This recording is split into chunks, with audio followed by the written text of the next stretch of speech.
ও আমার ভাইরা, আমার বন্ধুগণ, আমার বেহেশতের সুখের বর্ণনা যদি আপনি শোনেন, তাহলে আপনি যদি এই চিন্তাগুলো মাথায় যদি সবসময় রাখেন, তাহলে আপনার দ্বারা কোনোদিনও খারাপ কাজ করা সম্ভব হবে না। বেহেশতের সুখ পরম করুণাময় আল্লাহ তাআলার এক নেক বান্দার জন্য অফুরন্তকালের জন্য একটি সুখময় স্থান সৃষ্টি করে রেখেছেন। সেখানে তার নাম হচ্ছে জান্নাতুল ফেরদাউস।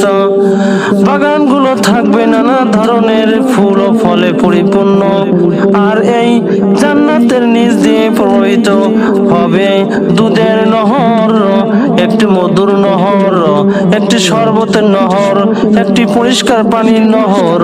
আবার এই জান্নাতের ঘরগুলো হবে সোনা রূপার ইট দিয়ে তৈরি, এবং কঙ্কর গুলো হবে মুক্তার তৈরি, আর মাটি হবে সুগন্ধময় মেশক আমরাসের মতন, এবং রং হবে হলুদ জাফরানের মতো। আমার ভাইরা, আমার বন্ধু, এখানে সুখ আর সুখ যারা দুনিয়াতে আল্লাহর হুকুম আহকাম মেনে চলবে এবং নবী করিম সাল্লাল্লাহু আলাইহি ওয়াসাল্লামের আদেশে নিজের জীবনকে গড়বে, আল্লাহ তাআলা পাক তাদেরকে সুখময় জান্নাত দান করবেন। আমার ভাইরা, আমার বন্ধুগণ, আল্লাহ পাক তার পাক কোরআনে বলেছেন, ওয়াল্লাযিনা হুম আলা সালাওয়াতিহিম ইউহাফিজুন আল্লাযিনা ইয়ারিসুনাল ফিরদাউস হুম ফিহা খালিদুন। যারা নিজের নামাজের প্রতি যত্নবান হবে, তারাই হবে জান্নাতুল ফেরদাউসের অধিকারী। সেখানে তারা চিরকাল থাকবে। নবী করিম সাল্লাল্লাহু আলাইহি ওয়াসাল্লাম বলেছেন, তোমরা যদি আল্লাহর নিকট প্রার্থনা করো, তাহলে জান্নাতুল ফেরদাউসের প্রার্থনা করো, কারণ জান্নাতুল ফেরদাউসের উপর আল্লাহর আরশ থাকিবে।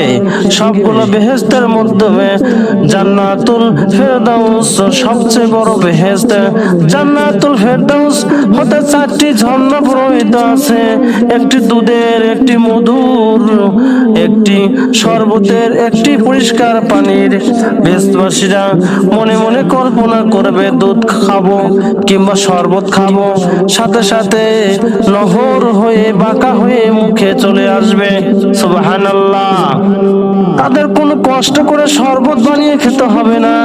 বেহেশতবাসীরা যখন মনের আনন্দে ফুল বাগানে ঘুরতে যাবে, যদি ইচ্ছা করে ফল খাবে, কল্পনা করার সাথে সাথে গাছের ডাল বাঁকা হয়ে এসে মুখের মধ্যে বোটা থেকে আপনা আপনি ছিঁড়ে পড়বে।